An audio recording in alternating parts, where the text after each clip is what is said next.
It wasn't just a little fear. Don't be scared. This was a genuine phobia. We've got an all-new Top 10, Sunday night at 9 on the Weather Channel.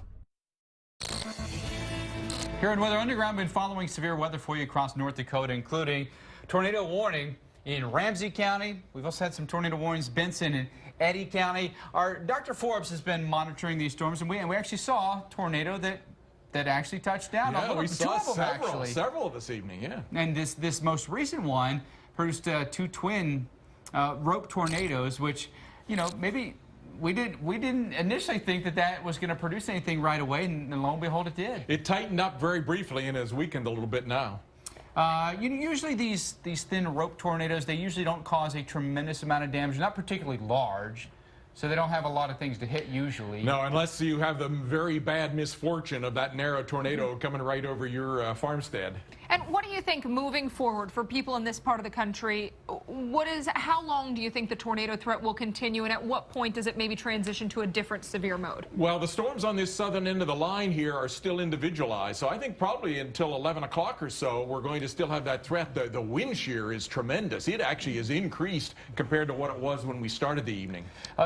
Beyond tonight, we look through the remainder of the week. Dr. Forbes, you see severe weather still playing out? Yeah, this weather system tomorrow will be the northern two-thirds of Wisconsin for sure, maybe a little bit of Michigan, maybe east parts of Minnesota. It might build a tail down into Iowa as well. I don't think it's a big tornado threat, but it's not a zero threat. I've given torcons of 2 to 3 for the Wisconsin area, 2 for the rest of the region. So a wind, hail also. Yeah, mostly wind and some hail, yeah.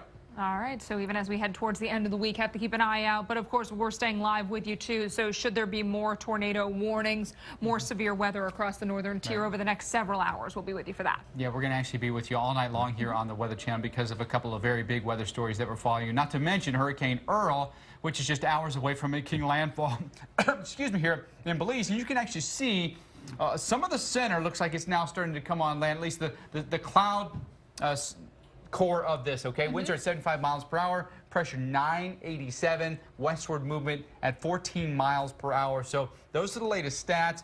Next advisory will come out in about an hour from the National Hurricane Center. And basically after that, it's going to be, the next advisory will probably be when they say announce it's made landfall. Right, exactly. And you know, Josh Morgerman, our storm tracker, he's there on the ground in Belize, and he's been giving us updates. He'll continue to as we go into the overnight, but he said he anticipates things to get pretty active, fairly intense pretty quickly because, you know, we've still had the lighter winds. The wind field of the hurricane is actually pretty tight. Right. And so he said we haven't even experienced tropical storm force winds in Belize City just yet. And if you looked at that last satellite picture, it was a little bit alarming that a blow up of thunderstorms right near the center there, that sometimes that will lead to some rapid intensification. We'll have to talk again with Michael Lowry about that. You see it right there at the end as it comes toward Belize. But it doesn't have, I mean, it's just hours away from making landfall. Yeah. You know, if there was a little bit more ocean in between that and landmass, you potentially could be looking at a storm that's a lot more significant than it is right now. But the Belize radar,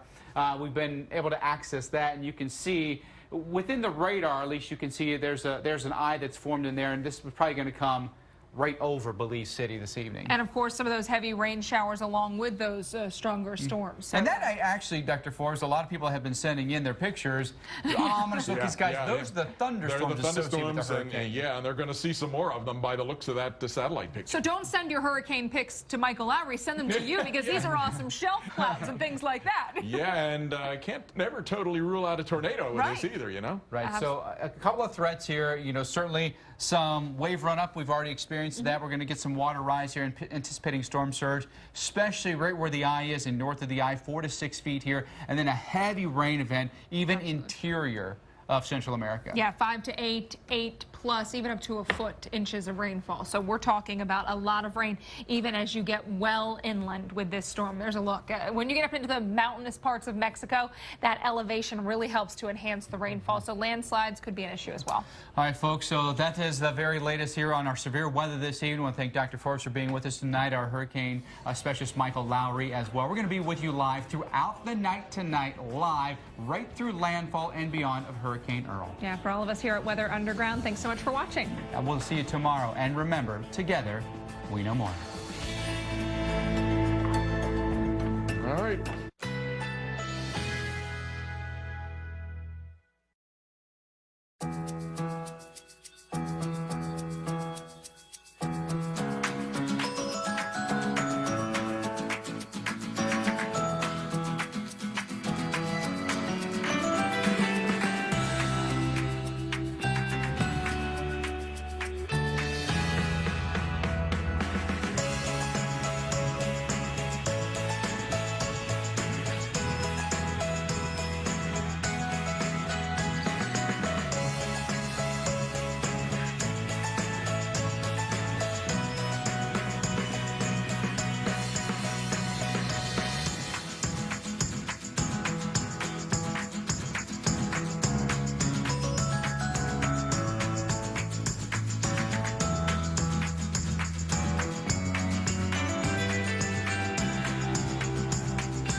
Live from the Weather Channel headquarters in Atlanta, you're watching Hurricane Central.